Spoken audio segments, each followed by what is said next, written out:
Super Bowl, I forgot to introduce myself, but you don't care. I wanted to start things off, since Mr. Rudd helped write the first movie and now this movie, do you all feel that he gave you guys as many good lines as he gave himself? No, he gave himself more funny lines. His best lines in the movie are not in the script. Would that be on the DVD then, Mr. Reed? Possibly, yeah. No, I mean, I've said this before, I think, Paul, don't blush. Paul's as generous a writer as he is an actor. Like that's a concern if someone's writing. Paul can easily say, I'm getting all the lines, you're not going to say this or do this, but, Paul always has the whole picture in mind when he's writing and acting. Is that correct, Paul? Well, no, I'm trying to think of the film as a whole. It's nice to, and I think of every character. But I will say this. This has been a collaborative effort, more than anything I've ever worked on. And to think that I actually wrote it would be, I think, a gross overstatement. The truth of the matter is, Peyton was in the room, has been working on this for a long time. Same with our producer, Stephen Broussard. Same with Kevin. But in particular, the two writers, Eric Summers and Chris McKenna, who did really, a lot of the heavy lifting. And those guys are great. I would tip my cap to them. For you, Mr. Reed, what in this movie was kind of the most daunting sequence, and you were happiest to have finished when you filmed it? The most daunting sequence. There were a lot of daunting sequences because we really wanted to set out and go nuts with the Pym particle technology in this movie. And it occurred to us at some point, well, maybe it's not just ANTMAN and the Wasp who can shrink and maybe grow. What if it were vehicles and buildings and other things? And we really wanted to go nuts with it. But what that did was create some real technical challenges. So I think maybe the biggest is we did a whole car chase that took us through the city of San Francisco. And we wanted to do a chase that you just simply wouldn't see in any other movie because of all the size changes. So that was probably the biggest challenge. What was the street closure situation like from beginning to end? Well, it's something we thought about a lot because when we decided we want to spend more time in the streets of San Francisco. Sorry, Michael. I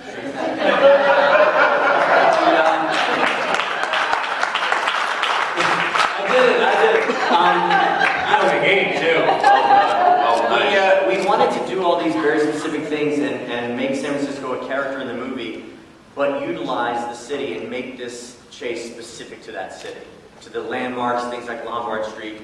But then it occurred to us, we might not be allowed to do that. But thankfully, the city of San Francisco was so cooperative, and we really had free range to do some of the craziest things imaginable in that city. For you, Mr. Feige, and our group today, our collective effort always is to get Mr. Feige to say something he's not supposed to, which he never does. But we're going to try, right? Today's the day. Yeah. Speaking of the quantum realm and how we've been introduced to it, and now in 2 films, 3 with Doctor Strange, what is the future of the quantum realm? Are we going to see it in future films? Well, I mean, yeah, without giving anything away, we love, these.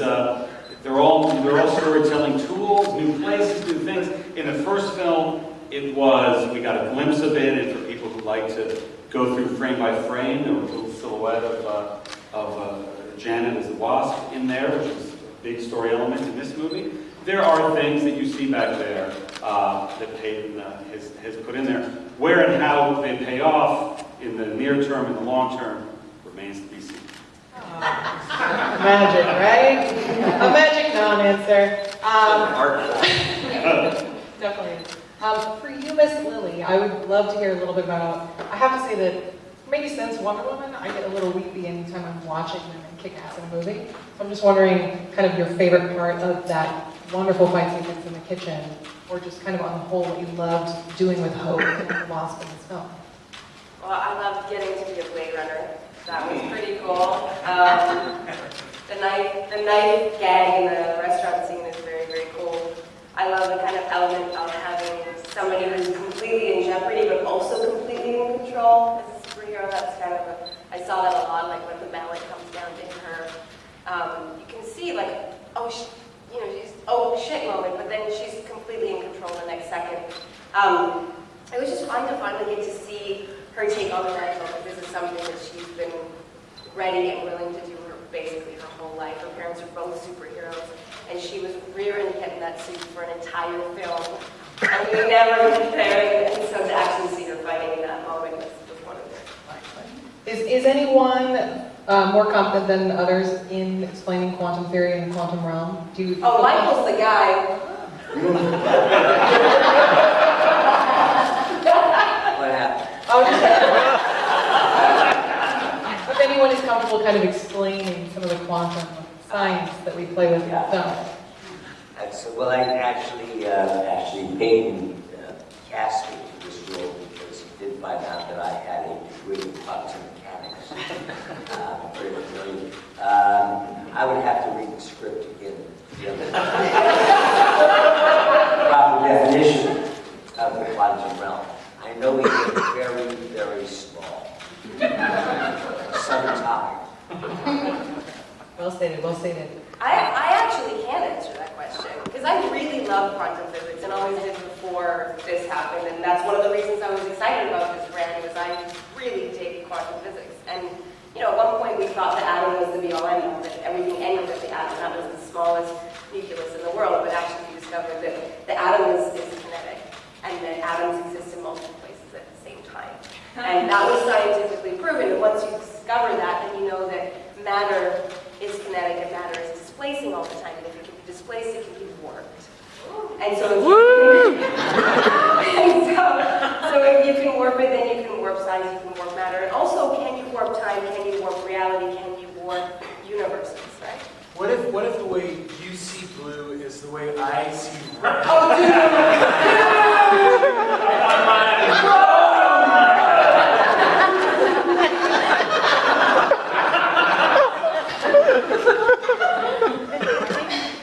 That's a good opening for my fellow journalists. You guys ready to ask some questions? Yes. Fred? There, Mike. Yeah.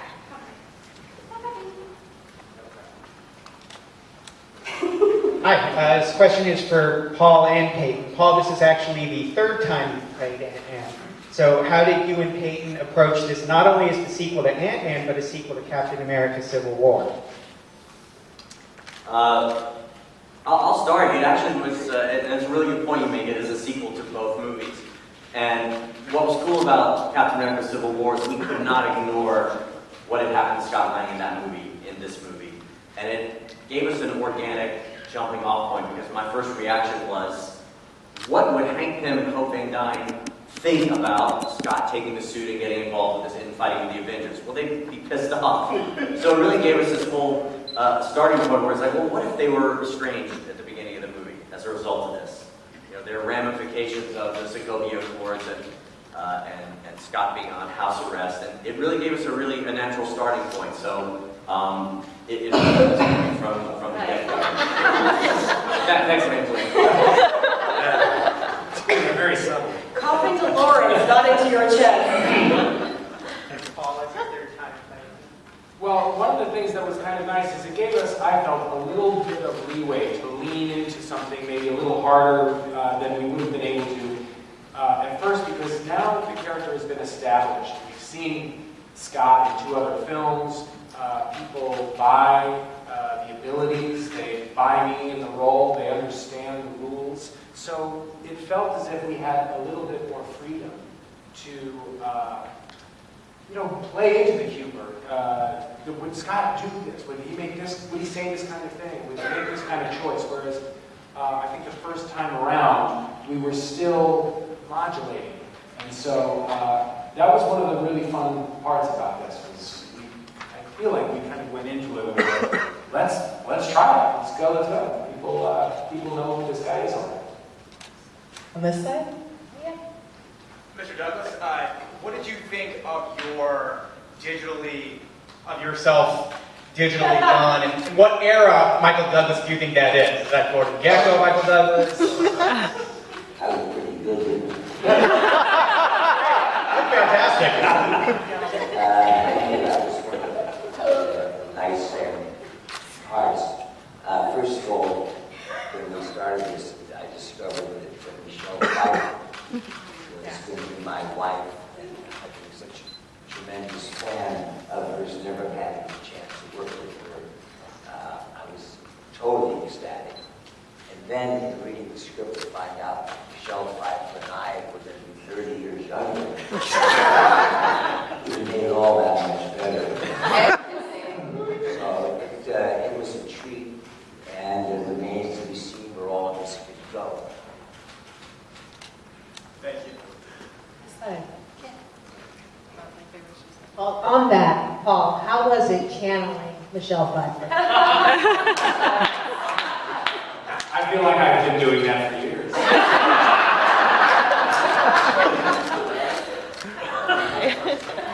Every time we would refer to that, we kept calling it the all of me sequence. And we'd had many conversations about it early on. This seems like a fairly big swing. But, it was surreal to say the least. And there are those moments, as an actor, you have to buy into the scenario and you're playing the moment. But at the same time, as me being me and Michael being Michael, when I have my hand tenderly to his cheek and staring in the eyes, so we giggle a couple times. Was Miss Pfeiffer on set that day when you were doing that? Oh, I would never been able to do that.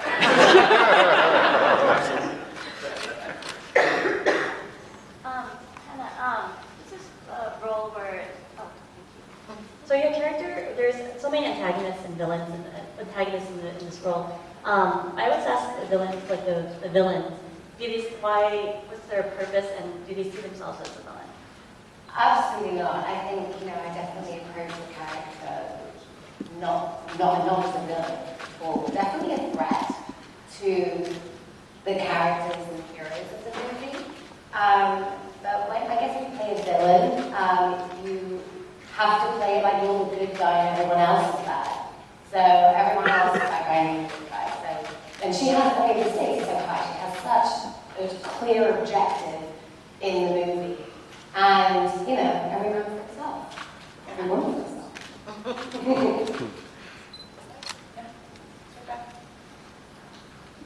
Yeah. Follow up to that one. It's apparent to me that. Follow up to the question. It's apparent to me that the Marvel villains seem to be evolving. They seem to be less after Thanos, I suppose. Is that on purpose, or I'm just imagining it? What's the question? That they're less what? After what do you call it? After Thanos, the villains seem to be evolving. They seem to be lesser. I think with the villains, what Marvel Universe do so well is it's not black and white. It's very grey, and I think the villains are very redeemable because they're fun and you want to see them again.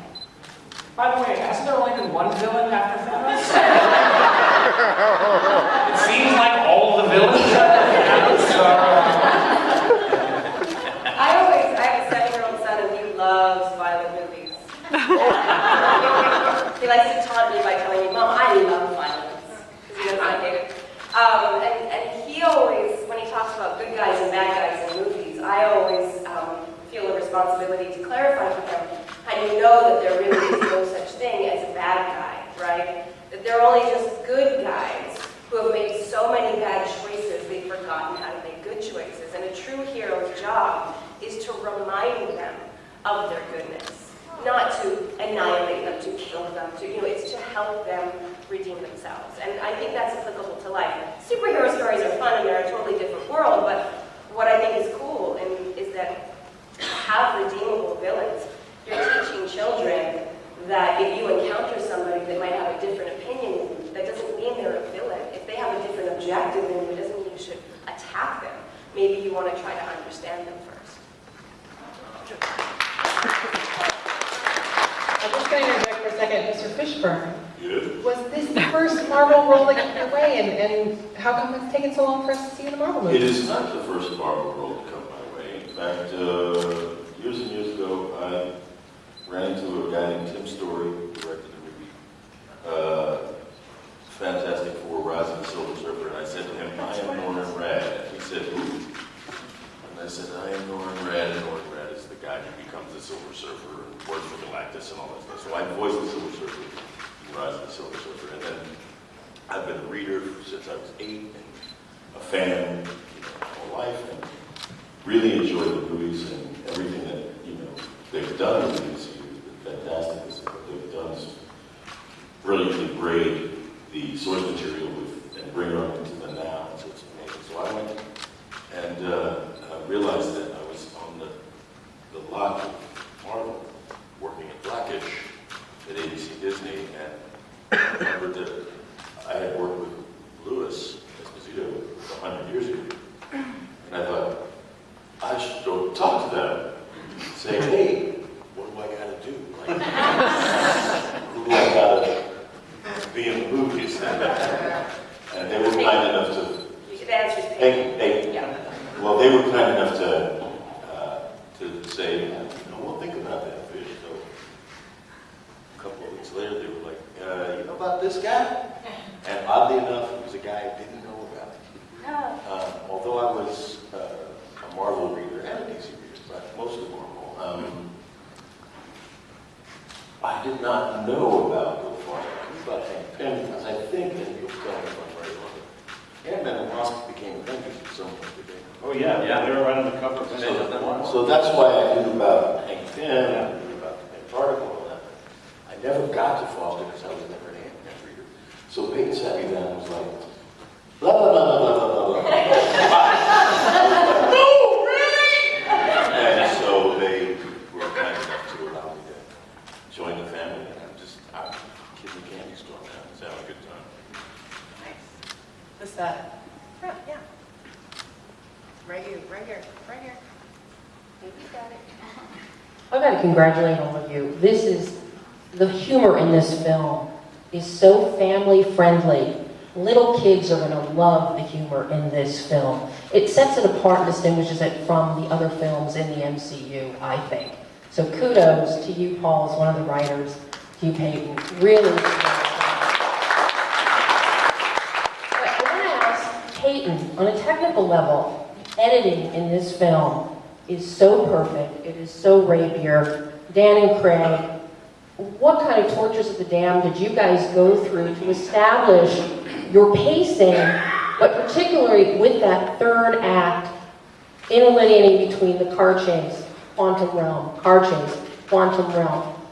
I was on the edge of my seat that entire sequencing. It was so tight. Oh, thank you. Yeah, well, first of all, we had two incredibly talented editors, Dan Leventhal, Craig Wood. They're supremely talented. We've worked with them before. And we knew that sequence, we were going to be cross-cutting, as you said, between the chase and the quantum realm, and both inform the other one. And it's just a matter of going through the whole process of how tight can we make it, shifting things around, and you always have a plan going in, and we were really meticulous in the way we planned it. But then you get in the editing room, you discover things, and it's a whole other part of the process. And what if we put this here and did this, and having the build? So it was just constantly refining the thing, and it's we wanted it to be as tight as possible. We always had this Ant-Man philosophy on the first movie and on this one. I always wanted these movies to be under 2 hours. Firstly, because they're comedies, and secondly, because the first one is sort of a heist movie, and this is still sort of a crime/science fiction/ Elmore Leonard novelist Marvel movie thing, and it needed to have a lot of forward momentum. And we looked at a lot of things, from Bullet, Steve McQueen movie, and of course, What's Up, Doc, the Bogdanovich movie, which has the most insane chase in San Francisco. These are big inspirations to the movie. But thank you for saying that. Yeah, because it was, trying to get everything to work and be as tight as possible was important. This side. Way in the very back.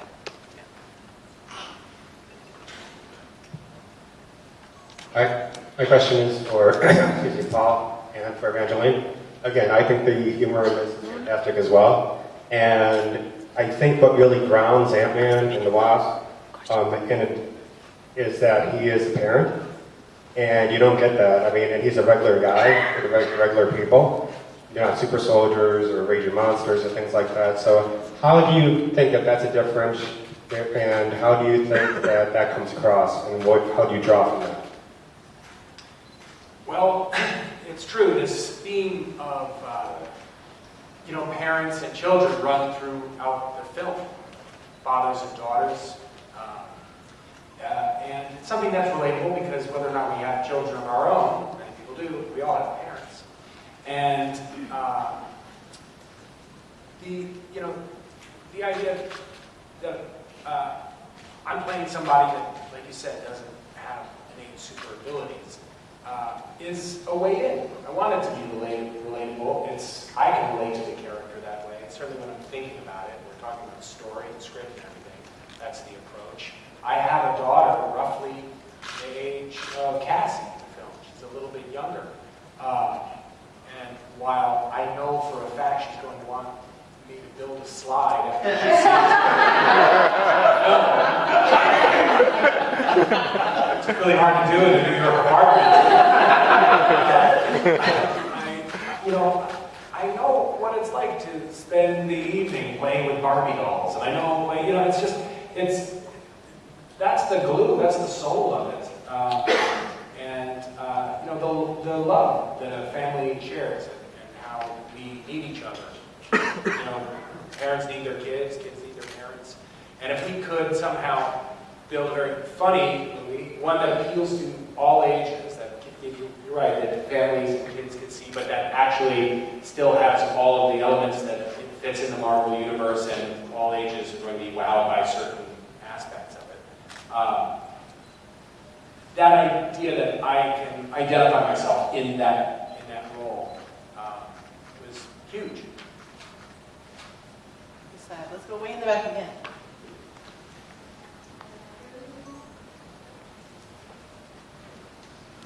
I thought Wasp was fantastic, as I told you when we talked yesterday. And we all want to see more of her. We've seen her interact with Scott Lang, who's kind of a knucklehead, sorry Paul. And we may see her with other characters in the future, so I'm curious of all the personalities, both cast members and characters in the MCU. Is there anybody who you think Wasp would be a lot of fun to see interact with? Well, first of all, I just want to qualify a very lovable knucklehead.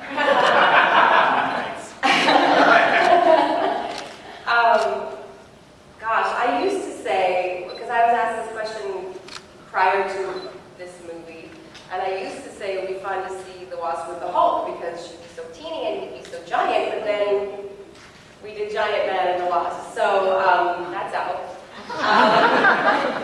I don't know, but I just personally have an enormous crush on Okoye, and would love a chance to hang out with Denai as much as possible, so let's just say that. Besides the fact that I am personally going to continue to keep the rumor and gossip about an all-female Avengers film going. I'm so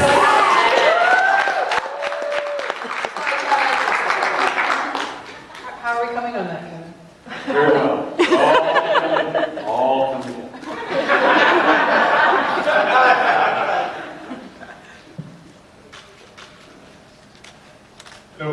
Michael Payne is not here, but we have to talk about Louis. Mr. Payton, how much fun was for you to kind of expand his role and for Paul and Evangeline the chance to play in his storytelling flashback something? Well, I think it's important. I've never done a sequel before, and I think one of the things I like in sequels that I like is progressing the characters. So really, in looking at the characters of Luis and Kurt and Dave, the ex-con guys. In the first movie, they're ex-cons and they're really trying to stay out of a life of crime, and they discover what it feels like to be a hero. And this thing, it really felt like, let's start them from a place where they're on the straight and narrow now. They're trying to start a small business, and Scott's involved in that business, and he's almost out of house arrest. And are they going to make a go of this business? I like the idea that this movie could have huge stakes, huge personal stakes, but also the success of their business also has huge stakes, and particularly for Scott, I think that's the thing he's really wrestling with. And in terms of the Luis storytelling, that's always a fun thing to shoot. And what we do basically is we shoot Michael telling the whole story. I'll cut together, the preferred takes and do basically what we call a radio cut. And then, for example, if it's Paul or Evangeline's turn to do their lip syncing, we'll take that little section on set, play it over and over through speakers so they can hear it, and then just go at it multiple times until we get a performance in it and something that sinks. But that was really fun too. It was fun for me to do. I don't know how much fun it was for you guys to do. I got asked earlier today, what was your favorite scene in the movie to shoot, and I said, doing Lewis's mom. Yeah, it's fun that, okay, one more time, because he punches, he's such a funny actor, he punches words, and to try and hit those, and try and get the rhythms down. It actually was so trickier than it looked, at least for me, but it's super fun. Yes. So, yeah, right there. You said, yeah. Hi, this is for Kevin and perhaps Evangeline, Peyton might want to chip in.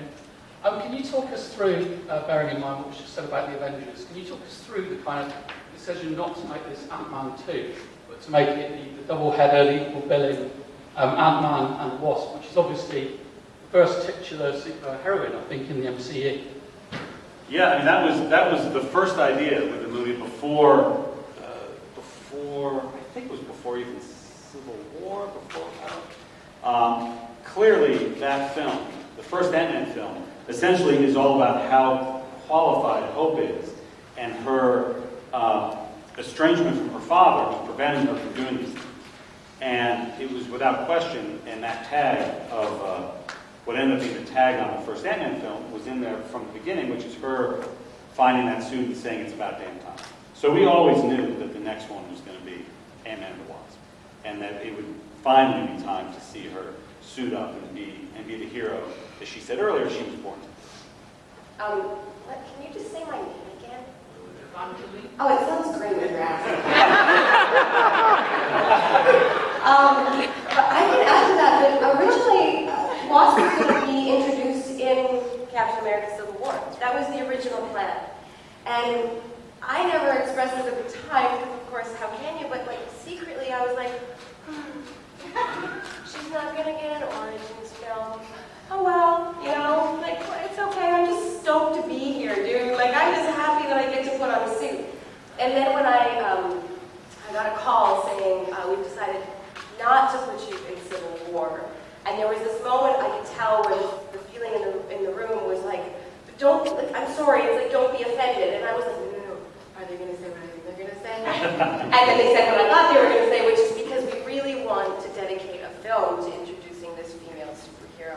And we don't want her just to be a side note in this larger story. And that was so exciting for me. And then I still didn't know that there was going to be double billing.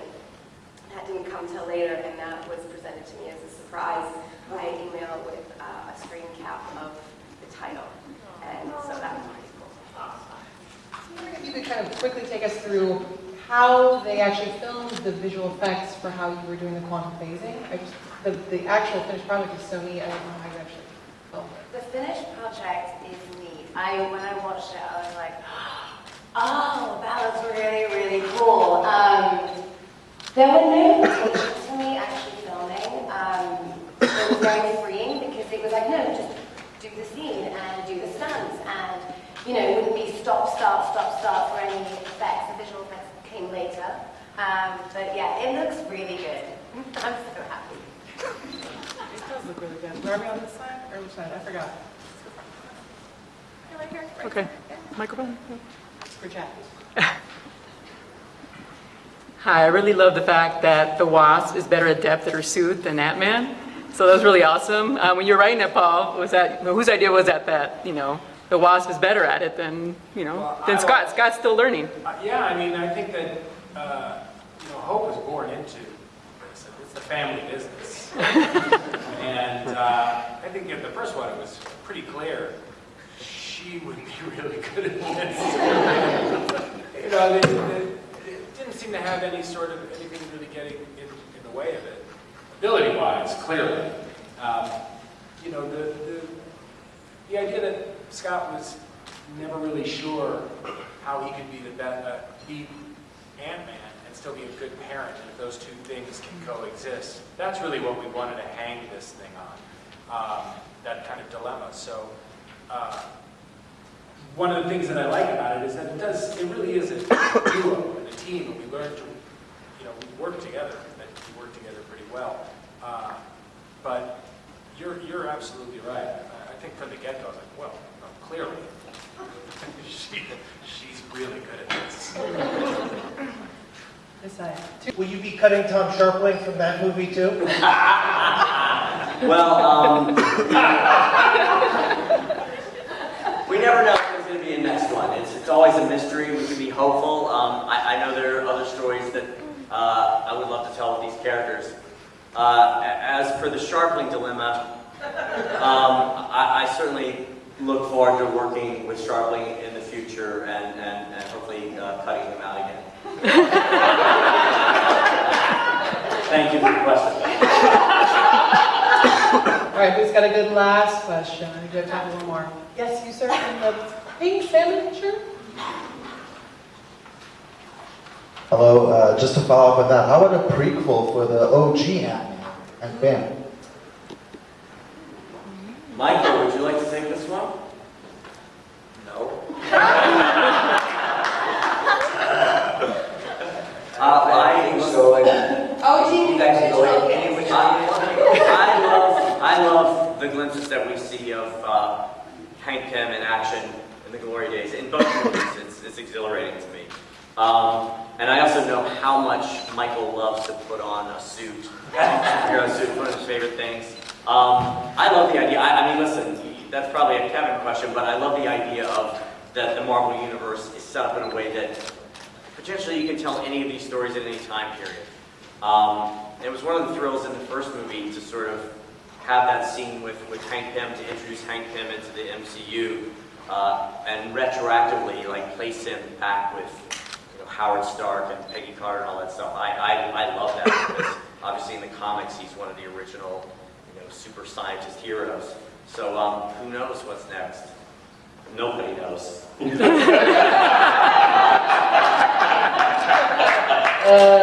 soon is that announcement coming, Kevin? I'd love to work with everybody on this couch many, many times for many, many years to come. So good. That's all we have time for, but thank you guys so much for your questions.